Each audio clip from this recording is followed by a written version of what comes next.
Thursday, February 15th, and the Dome Foamers podcast is back.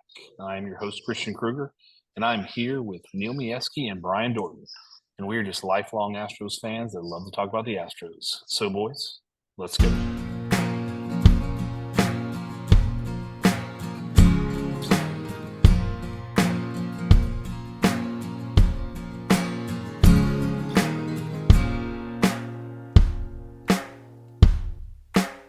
All right, episode 39 is here. We're back. Had a couple of days due to scheduling conflicts on what we're doing, but the best thing about it is pitchers and catchers have reported. So Yes, here we sir. are. Baseball season is upon us. Our Boom. title sponsor is Two Gringos Chupacabra. You can still do the Dome Foamers 15 to get 15% off on the fan favorite. We will do something on social media for you to respond, give us feedback, and they will mail this to your door. So thank you to the fine people at 2gringoschupacabra.com. That is the number 2, gringoschupacabra.com. Use the Dome 15, and thank you so much for them being the title sponsor of episode 39. And boys, we get to talk about some baseball. Yes, sir. So here we go. We're going to touch on briefly, happened a little over a week ago, the greatest Astro of all time, Jose Altuve. This guy. There you go. Neil's got in his background on YouTube. Signs the extension that honestly we all thought would eventually happen. Didn't know it would happen this quick.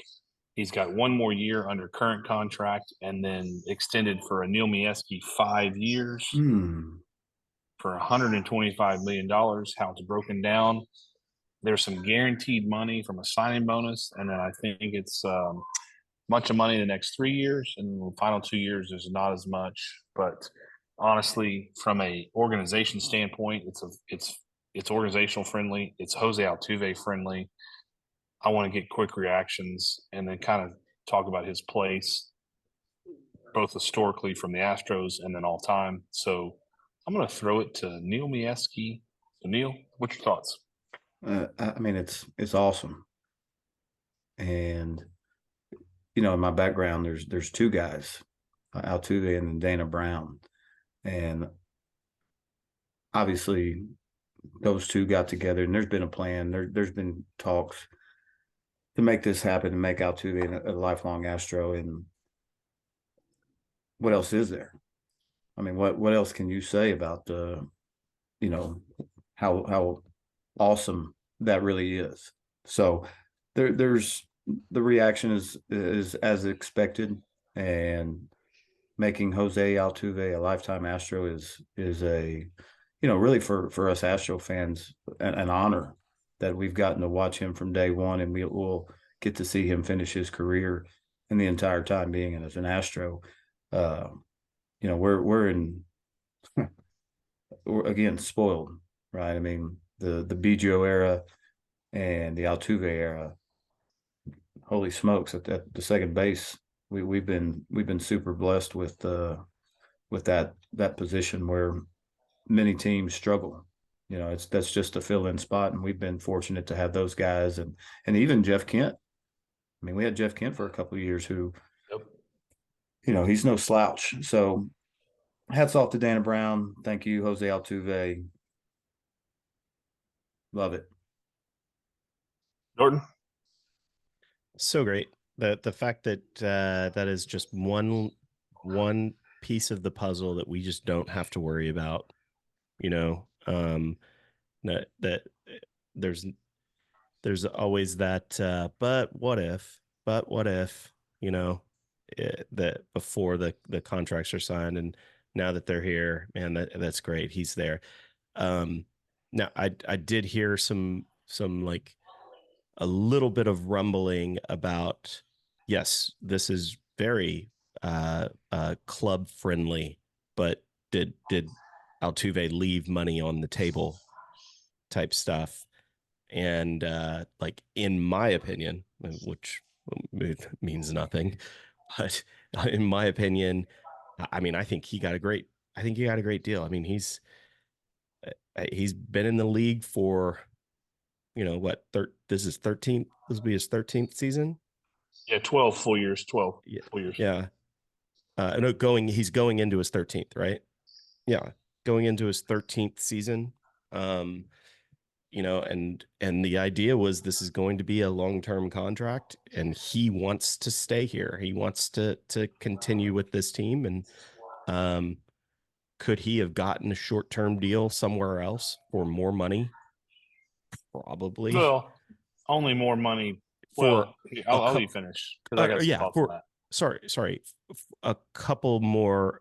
Could he have gotten more money per year at another team for the short term? You bet. But long term, I think we did right by him. And I think it's a win-win, and a plus for Dana for getting it done. Yeah, maybe short term he could have. I just don't see he's going to make more in the long run. I don't have. I love to pick apart things. This is hard to pick apart. Yeah. It really is. So I'm going to ask you a couple questions, both y'all. If we obviously don't want this because he's now is under control for 6 years. He's got his last year of his previous deal, and then he's got 5 more extended. So I don't want to focus on that right now. That's awesome. I'm pro that. I'm sure at the back end of that, there's going to be some regression. But the guy's the spark. The guy can still hit with the best of them. He's the spark plug. I'm all for it. This needed to happen. Yep. If his career ended today, I'm going to ask both of you this. Where would you rank him? All-time Astro? And is he a Hall of Famer? One and yes. One and yes. I love to argue with you too, but I cannot.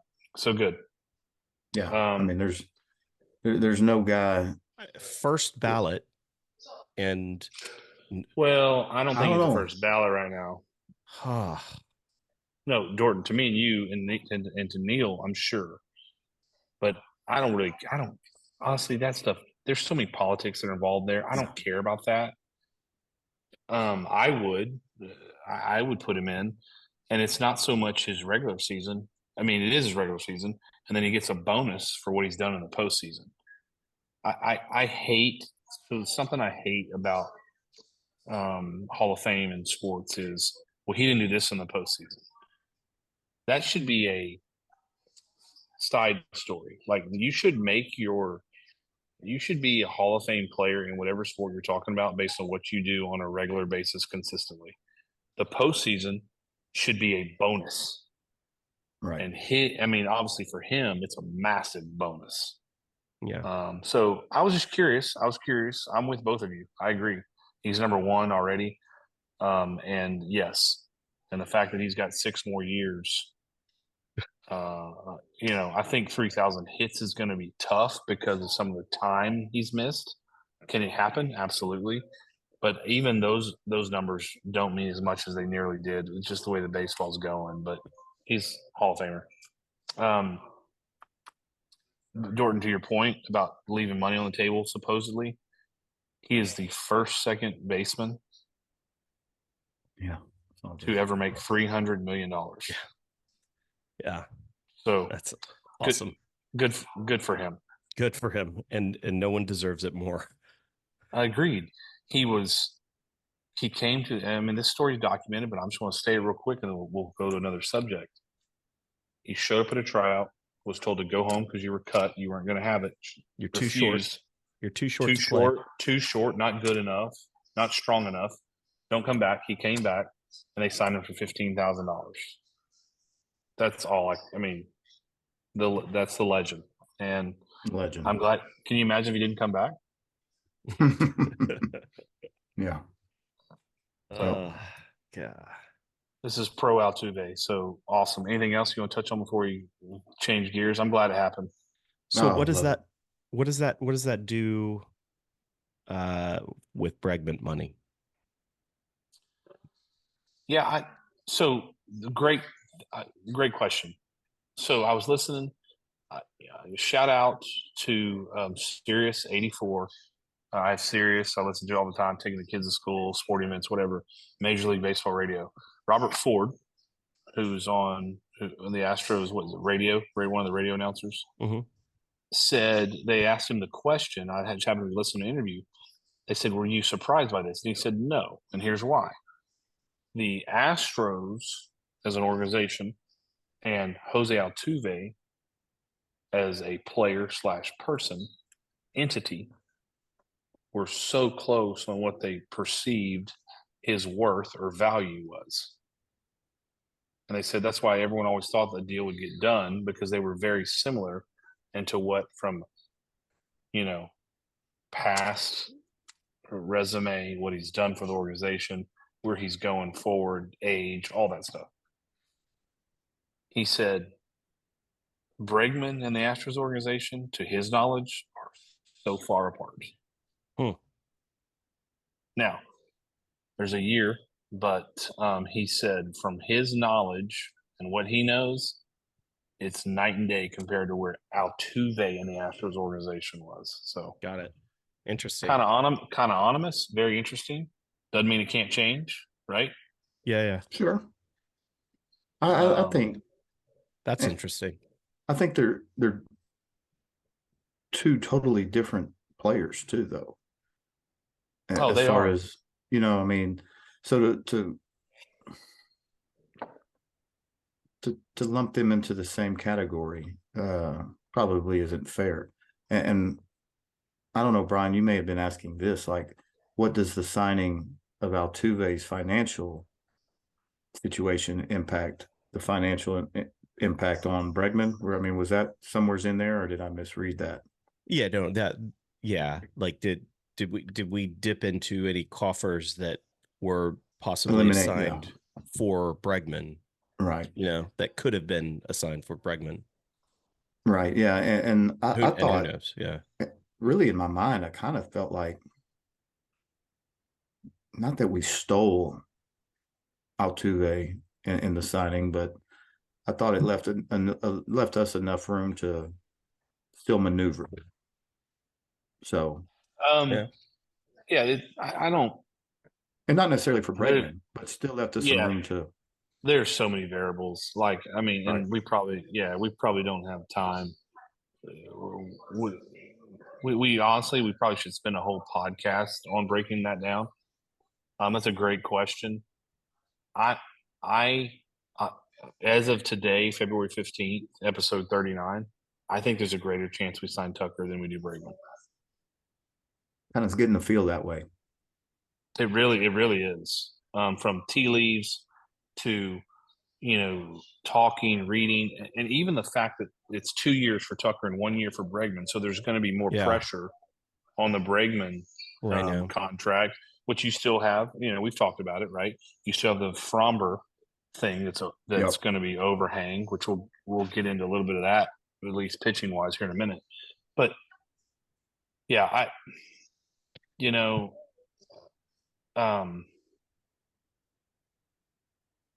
I think I think it really boils down to, you've got the number 2 overall pick who was mad he was number 2. That's why he wears number 2. Yep.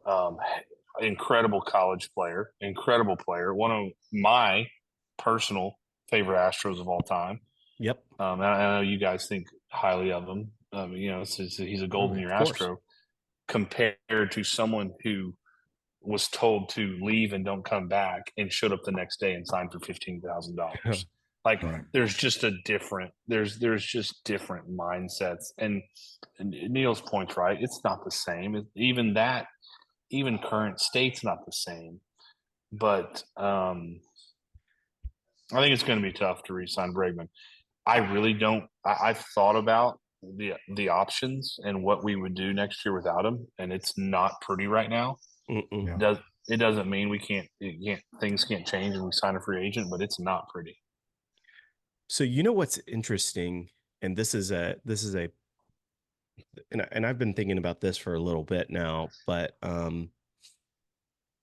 this being his last year, before being a free agent, he does have that incredible motivation. Like you've seen it, right? Like I'm going to wear number 2, Chip because on the it's shoulder. just, Chip on the it's, shoulder. yeah, it's going to be an FU to everybody else. So like what you just said earlier just kind of brings that kind of into the mix where it's like, the Astros want to pay me or think I'm worth this. I think I'm worth this. Watch. I'll show you what I'm worth. Sure. So you know what? I I've mean, like this might That's be why a that's why we love him. pretty That's why we love exciting him. season. I've said it. He's one of on my top watch list for a bang out year. So I mean, Dorton, I agree with you, and that's why we love him, because he's like the ultimate competitor. Now, Yep. let's use some context here, okay? 2019 was his greatest year. I think he finished runner up in the MVP. That was the juice ball year. Everyone's stats were inflated. Nuts. They were nuts. Justin Verlander was like the ball's tightened, the ball's wound tighter, the ball's traveling further. And there's some serious documentation to 2019. The balls were different. Okay. Yeah. So I don't expect that year to happen. So you got to use context, right? But to your point, if he can stay healthy, I would watch out, which will just drive the price up, which will also make it harder to sign him. Yeah. Sure. So it might be but good for the Astros this year. This year, we might have an incredible Bregman and an incredible season this year, leading to, we're not going to be able. However, who knows? Yeah, I'll take it. I don't know. Well, and we can end on this, but I love the fact of what Jim Crane said earlier. Of as long as I'm here, we're going to be in contention. We're going to be right there. So, and again, I know that's owner talk and all that kind of stuff, but that is encouraging. It is. All right, let's segue. Let's segue to pitchers and catchers reporting yesterday.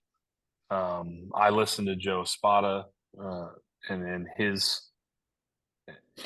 I guess take of the team. We find out that Verlander is behind on throwing. There's a hiccup. Wasn't that alarming at first? Then, I know we had a group text, but I also look back. He missed the first 5 weeks of the season last year with the Mets. Neil brought that up. 100% fair. Then supposedly he threw catch today and then threw a couple of pitches in the bullpen. So that's obviously a good sign. We are talking about someone who's 40, going to be 41. I'm going to throw it back to Dorton and then go to Neil. I mean, what is the level of concern with the Verlander situation with the supposed hiccup shoulder tightness? I don't see how anybody can confidently say, anybody, even before like this hiccup or this behind schedule conversation came up, I don't think anybody could have said with 100% confidence, oh yeah, man, Verlander is going to be there every start. He's going to be healthy all year. Like, don't you worry. Right? Like, it wasn't an if for me. It's a win, and it's just a hopefully not that long and not during stretches where it's important. Right? Like, if you're going to have these hiccups, great. Do it in March. If you're gonna have a slow, if you're gonna be behind schedule in March. But get up to speed, right? Like, yeah, that's what you're here for. So, I mean, like, it wasn't even like I didn't I wasn't shocked. I wasn't like it was expected. Maybe I didn't expect it like the very first thing that happened out of his mouth, but I expected it at some point things are okay, or something happened. You know what I mean? But old boy's taking down what, 40 million this year? Like you can 43, be yeah. 43, yeah. You can be healthy for most of the year. You can find a way. Neil? Yeah, I mean, to say there's no concern would not be accurate, but there's clearly an awareness, and that's I'm okay with the situation at hand. I mean, again, we signed up for this deal, and we know when you have 40-year-old pitchers, there's some risk in there, and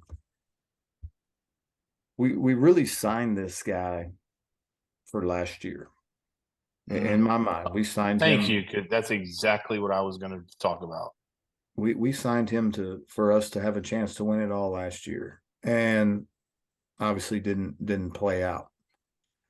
I'm not saying that means this year anything we get from him is bonus, but again, to sit here and say that you're surprised that a 41-year-old who's had Tommy John surgery is slow getting out of the gate.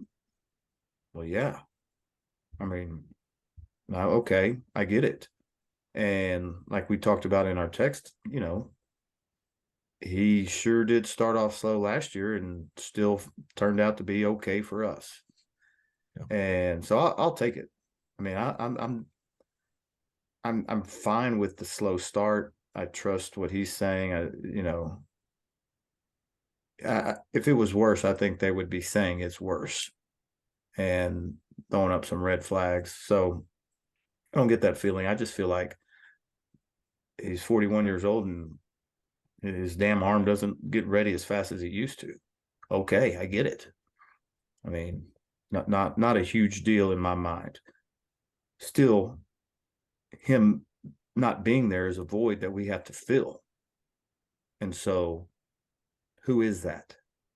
Who is the guy that we are filling the first? Let's say it's a month that he's behind. Who's filling in for that? And so it definitely hurts us that he's not pitching in the early part of the season, which again, those games count just as much as the last one. But my concern is if he is out, if he is missing, who's stepping up to the plate to fill in for him in those innings? So yeah, so I don't love it. I don't like it at all. And here's why. I mean, you guys stated it, and is it panic mode? No, but I don't like it. He's not going to recover as fast due to age, right? I mean, how effective is he going to be coming out of it whenever it is that he's coming out of it? It's clear to me that he's going to have to miss some time, whether it's just an extended break or a DL stint for 30. I mean, whatever it may be. Like, yeah, I don't like it. well, Neil, I mean, Neil, you said it. I mean, he was brought here for last year, and you know what? We didn't win it the first time we brought him. We did. 20 and 21, he pitched 60 innings over a year and a half for $66 million. So I have some PTSD. Yeah. I really do. It is almost okay. Well, let me break it down for you this way. This is only my thoughts. Y'all can chime in if you disagree. All I care about is World Series, which you guys are on the same boat. I believe we have a World Series infield. I believe we have a World Series capable outfield. I believe we have a World Series capable lineup. I believe we have a World Series capable level bullpen. Yep. Back end of bullpen. And I think some answers will be happening, but I really do. I do not think we have a World Series capable starting rotation right now. I don't, and that's with a healthy JB. That's with. I was about to say, is that with JV or no? Yeah, because I don't think we're going to see him all year, and this was before this little hiccup, which might not be anything, or might not be much. Who's your starting five without JV? Framber, Javier, Hunter Brown, Urquidy. Who am I missing? JP, who's also who also has shoulder shoulder issues. B-Lock. Like, honestly, like JP France is not in my rotation no matter what. He's just not. Be. I mean, he and B-Lock are one and the same. He should be a spot / long starter in the bullpen to eat innings and to see how effective he can be. Listen, I love Frenchie's story. I love it. I think it's great. But yeah, I mean, like, so you asking that question, Dorton, it leads me. So wait, hang on a second. So without Verlander, you're saying we cannot make it to the World Series, or with Verlander? With Verlander, you don't think that we're capable of making the World Series? I don't think. I think with Verlander, that is the only position group on our 25, 26 man roster that is not World Series championship level. So the exact same people that we had last year cannot do it again. Well, even though plus plus Urquidy. Plus Urquidy. No, yeah, you said Hunter. Yeah, you said Hunter. Yeah. So plus Urquidy, though. We didn't have Urquidy last year in the rotation. Well, yes, but I mean, Hunter Brown's season last year, up or down, would you say? Well, I don't up or down on what? It was his first year. Was it a average? Fine. Average. Fine. I would even say below. I mean, I don't know if I want to go that far. Being a first-time starter, he pitched way more innings than he was supposed to. He should have. Yeah, he probably pitched 40 to 50 more innings than he was supposed to.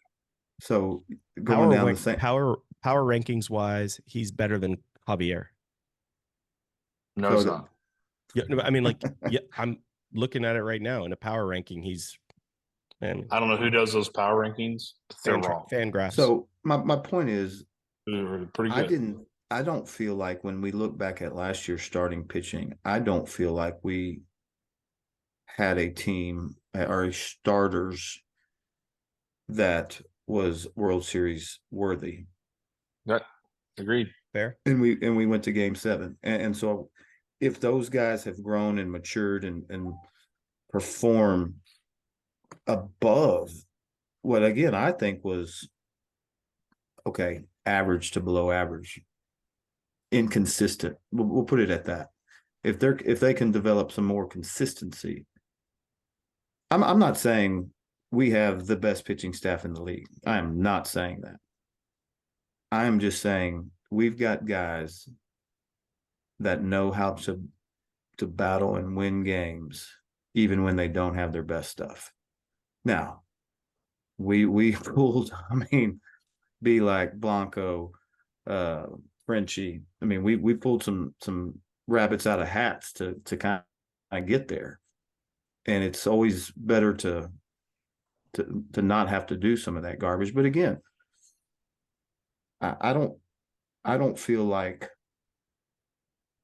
we're spoiled rotten again.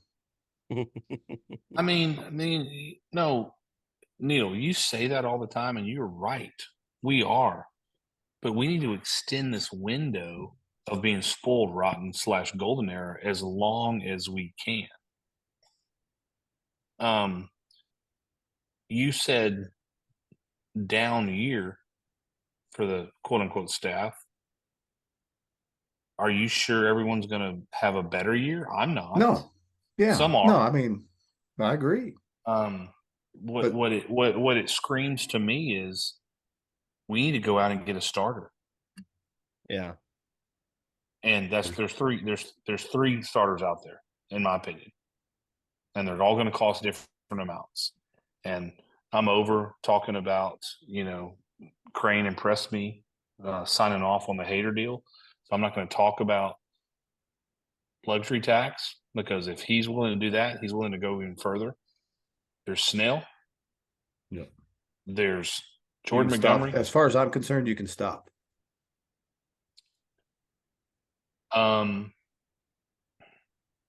Okay, For I'm the going to argue right that. price. I'm going For to the argue right price. So there's three starters, three levels. There's Snell. So obviously that's who Neil wants, which I get. Cy Young Award winner in the National League. There's Jordan Montgomery, and there's Michael Lorenzen. So Snell's going to cost the most, then Montgomery, then Lorenzen. If you told me they got one of the three, I'm in. Because I think we are a starter short due to all the injuries, due to the uncertainty of what we're going to have with France, Verlander. That's not accounting any other injuries that might happen. We are a starter short. Now, I'll get back to you here in a minute, Neil, because you stopped at Snell, and I get it. For me, go get Jordan Montgomery. He is strike thrower, proven, healthy, not going to cost as much as Snell, throws more strikes than Snell. Snell has better stuff, no doubt. Strikes out more players, but Jordan Montgomery showed me a ton sticking it to us. The Rangers have pretty much said that they're done due to some TV. They've got TV contract issues, which I don't even know what's going on with all that. And they said they are not going to make any more big splashes. So supposedly they're out of the market. So I think the market is the Yankees, Orioles, and a surprise team could be the Astros. And I would go get him yesterday. Yeah, that would be incredible. Now, if you tell me, Neil, you got Dana Brown back there over your right shoulder. If you tell me he wants to go get Blake Snell, I'm like, done. I'm good. Great. Sign off. But at what cost? Right. I mean, he's gonna cost a lot more. Right. And then again, the trickle down effect of how that affects, I'll say still Bregman, but Bregman and Tucker. Yeah. Which again, I get. And Lorenzen is not going to be cheap, but he's going to be the cheapest of the three. Right. I think he just tracks to Baltimore for reasons we don't need to get into the podcast. It just seems like that's where he's going. But who knows? But I mean, he would be cheaper, but he's still not going to be cheap. But we need another starter for me to feel like we're extending this golden era and extending this domination of the AL and the AL West. And you can never have too much pitching. There you go. Yeah. Bottom line. Thoughts? I know, Neil, you said Snell and Lynn there. I get it. I would be. I'm all for it. I love spending other people's money, so I'm all for it. Let's go. All right. Yeah, I saw what Montgomery did to us firsthand. Absolutely, and they're just sitting out there waiting to be signed. Now, you're right. Opportunity costs. What's it going to cost future? But go win it now. I love the fact Snell's that a left-hander that can go replace. I'm just thinking Snell's also a left-handed pitcher that can replace Fromber. Yeah. Now, Fromber throws a whole lot more strikes than Snell does, but Snell's stuff is nasty. Yeah. Yeah.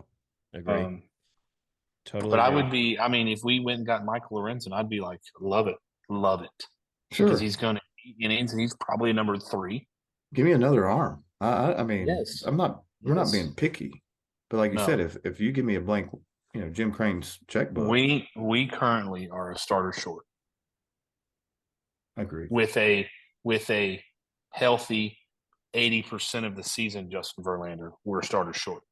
Yeah, because if you for 1 minute bank anything on Lance McCullers No. or Garcia. I'm going to have a hard time talking to you. No chance. Nope. Are you? Yeah. Wait, what? Yeah. So that. Oh wait, that wait. Are you leads talking about like for like them making coffee for us? No, Is that what you're yes, talking about? coffee shop. Because that I'm that in for that. But that does lead otherwise, me they're not pitching. into it's going to be real interesting to see how they use Spencer Arrighetti in spring training. I'm going to be fascinated what they do there. Like, is it spot work? Is it let's see what the kid's got, or is it or are we ramping this kid up? Yeah. Because that's two different things. Like, how talented is he against big league hitting? Let's give him a shot here. Let's give him a shot here. Or are we ramping this kid up? Right. Because if you told me he opens the season on the team and he's your sixth starter and let's give him 3 starts, I would sign off on that right now just to see what he's got. Sure. Yeah. So yeah, I mean, if he's who knows, right? Right. Who knows? If he's close enough. Well, the quote unquote stuff, meaning arm, is far and away better than JP France. It's not a knock on JP France. It's just his actual stuff is better.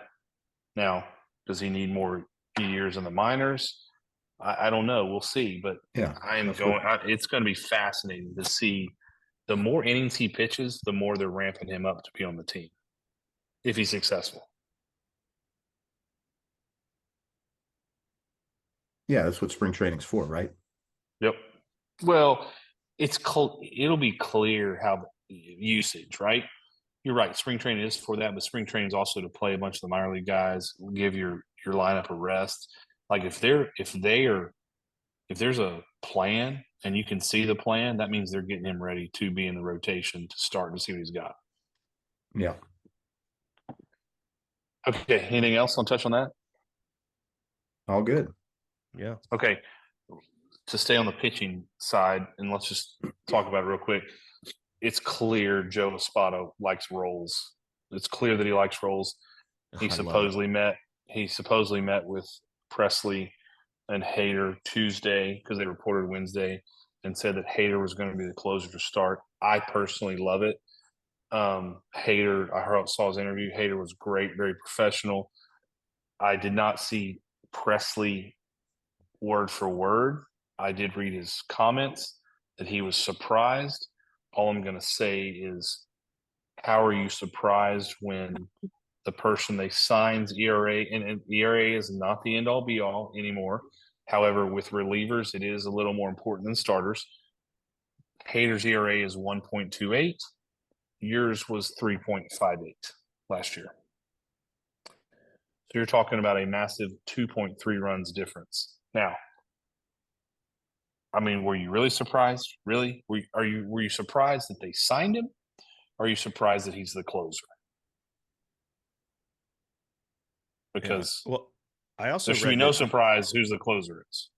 I also read a quote that said that we are a better team with him on our roster. I read that as well.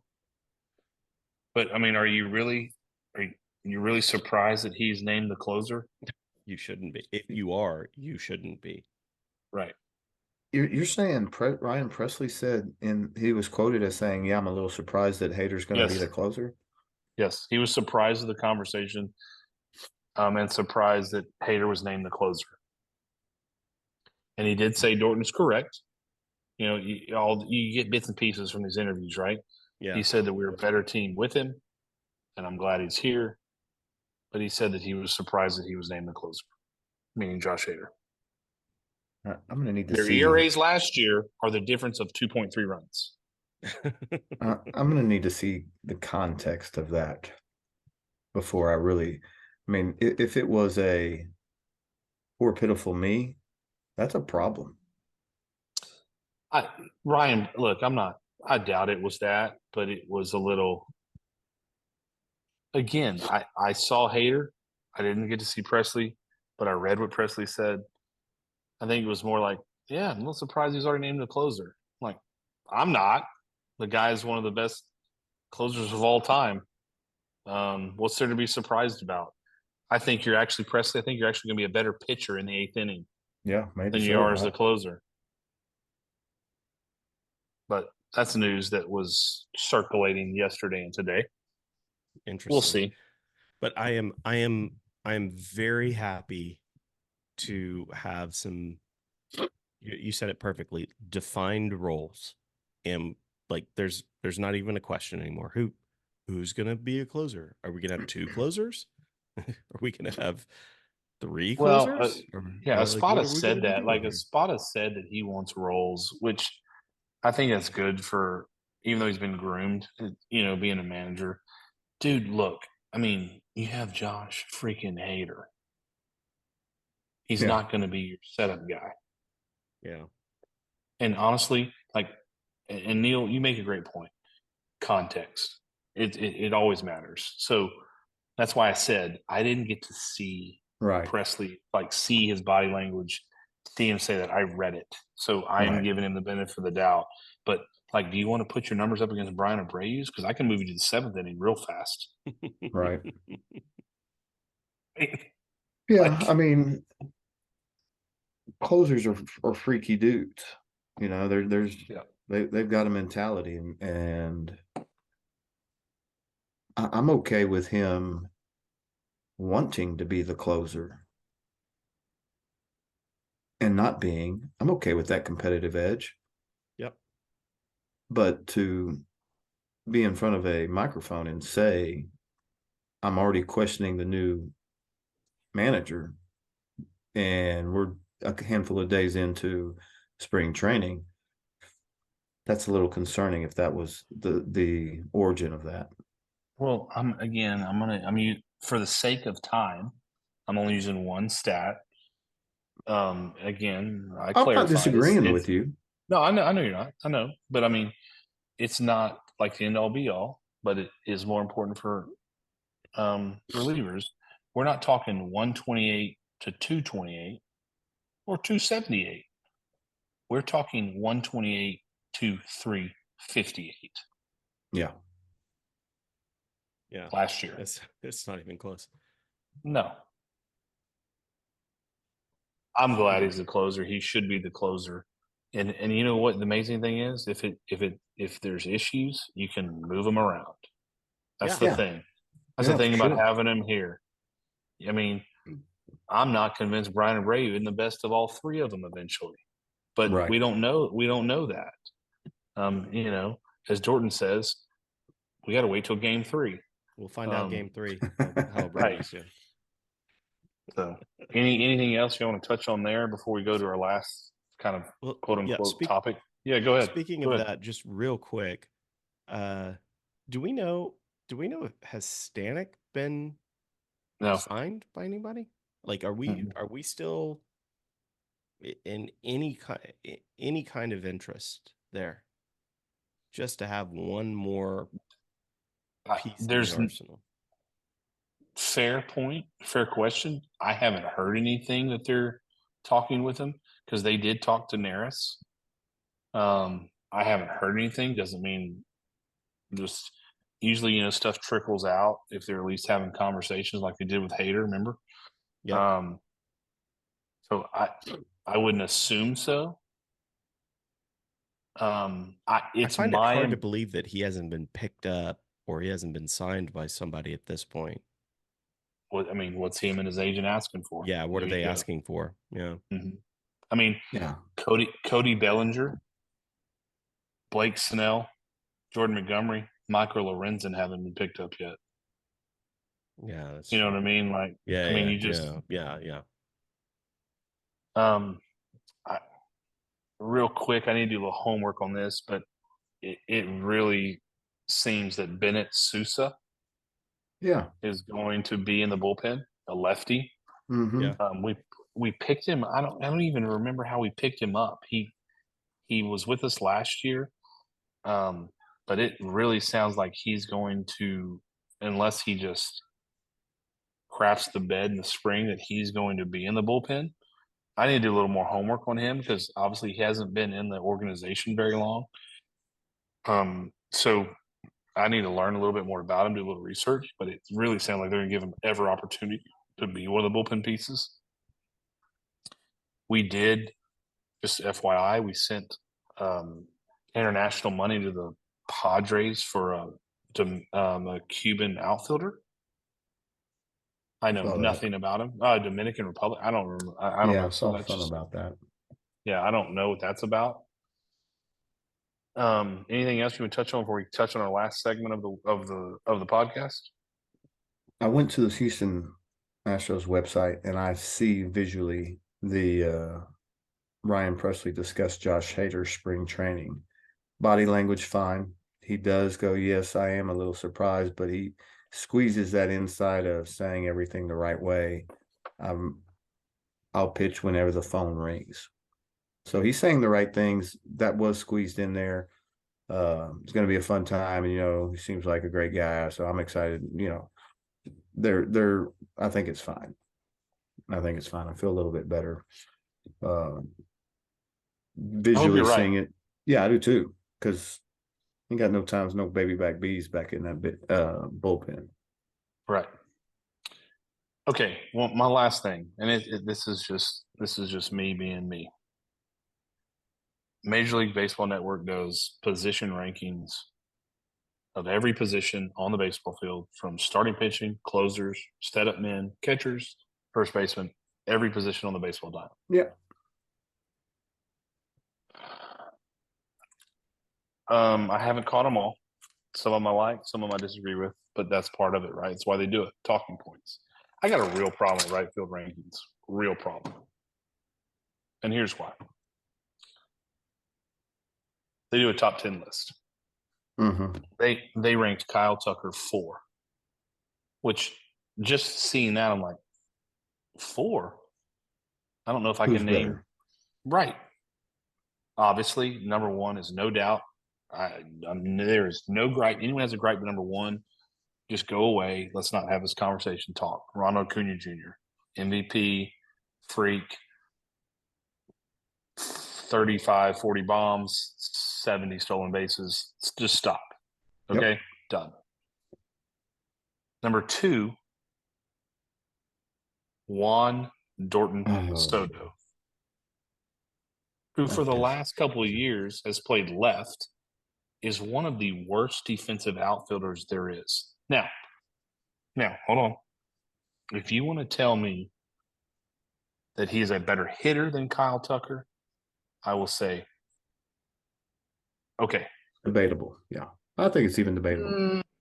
I don't know if it's debatable. I could say, all right, he doesn't steal bases. He's not a better base runner, and he is not a better defender. So all around, you're telling me he's better than Kyle Tucker? No. That's not even where I'm most pissed about. Where's he going to play for the Yankees, by the way? That's why they're moving him to. He's playing right. And Judge center. I'm looking. They may have changed this, Kruger, because I listened to this today, this morning. I'm on MLB.com. I'm on the top 10 in per position, and under right fielders, Acuna, obviously. Number 2, Kyle Tucker. That's what I'm looking at right now. Well, maybe MLB.com is different than MLB Network. Okay, that might be true. Yes, okay, for sure. So that might be if true. MLB.com did it, and MLB.com, MLB.com has them at 2. Hey, that's where I would have them. Yeah, but you're right. Yeah, number 3 is Soto. Then, yeah, hold on. I even got to the one I'm pissing me off the most. Go ahead. So, Dorton, thank you for looking at. This must be MLB Network, because that's what the Sirius XM radio is. Okay, number 3. That makes sense. Corbin Carroll. Yeah. Who? Hold on. I want this to be documented. I love me some Corbin Carroll. He is athletic. He's fun to watch. Like, I am a Corbin Carroll fan. I have multiple Corbin Carroll rookie cards. So you cannot call me a hater. He's rookie of the year.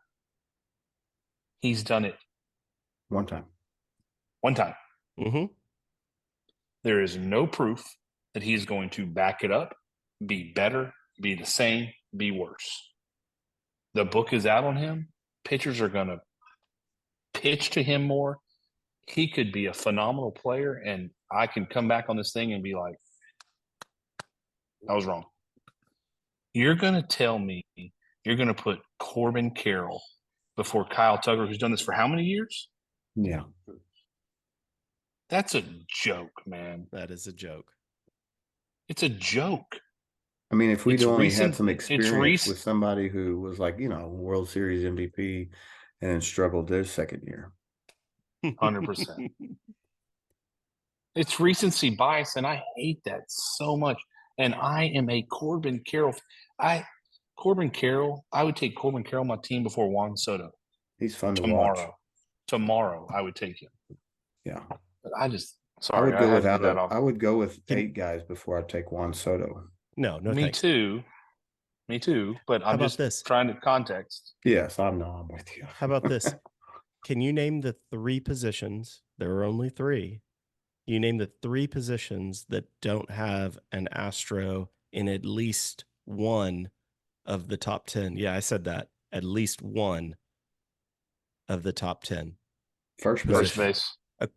First base, obviously. Shortstop. Center. Or where do they have? Is it center? Okay. Ask me about starting pitcher. Relief pitchers. Abreu, number 7. Obviously. Sounds good, right? Third baseman, Bregman, number 5.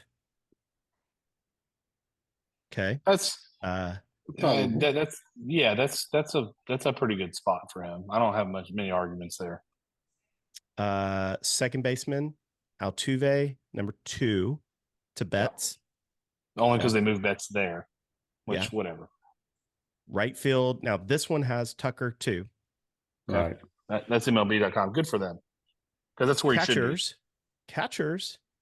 Martin. No. Martin Maldonado is not on this list, but at number 8, another guy. What's that guy's name? Yeah. Oh, Yanier Diaz is on number 8. Starting pitchers, JV is number 4. Left field. Who's number 1? Your daddy. Who's number 5? Chaz. Dang, that's right. Yeah. I do remember that. I love it. I love it too. So I'm going to go ahead and say we have 3 positions that aren't, that don't have one. I'm going to say 2, first and short. Right. Because Chaz will be playing some center. Yeah. And guys, that's especially when Myers struggles. And y'all know, pretty strong. Y'all know I have held on to this, and I'll go down with this guy, but I'm still not quitting on first base. I still think Abreu is going to turn out to be what we wanted. I hope so. I hope you're right. We'll see. I don't have a comment. Other than I hope you're right. I'm all right with it. I will say this, and we'll end on this, and then we'll wrap it up. I did a little research. Dorton, you brought up earlier Fangraphs.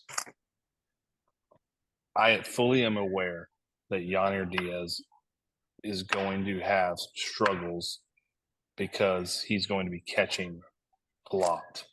I understand that takes precedence. Your offense will suffer, but their numbers that they have projected, I don't agree with. 20 home runs, 68 RBIs, 270, I think. I'm give or take a point or two. That's like the consensus or whatever it is. I think they have a consensus. No way. He's going to be pushing 30 bombs, 85 RBIs.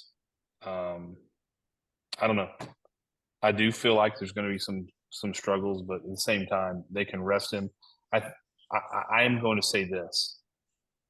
I think the signing of Victor Cantini is going to be a incredible signing because I think he's going to be able to receive and still hit, and you can put Diaz at DH.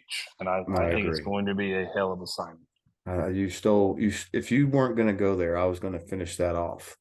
Yeah, I agree. The more I'm seeing, the more I'm reading. Yeah, Caratini is a dude. Yep. All right, boys. Tons of Astros information in there. It's pitchers and catchers report. I think the position players show up this weekend or maybe the start of next week. I don't even remember. We had a little delay with our schedules. It's all good. We're going to get back on track. But I appreciate it. Like, share, subscribe, give us feedback, continue to do so. We're the Dome Foamers, and baseball season is right around the corner. Screw the Rangers. Tell your mom, tell your mom's mom. At us, and boys, go Stros. Go Stros. Go Stros.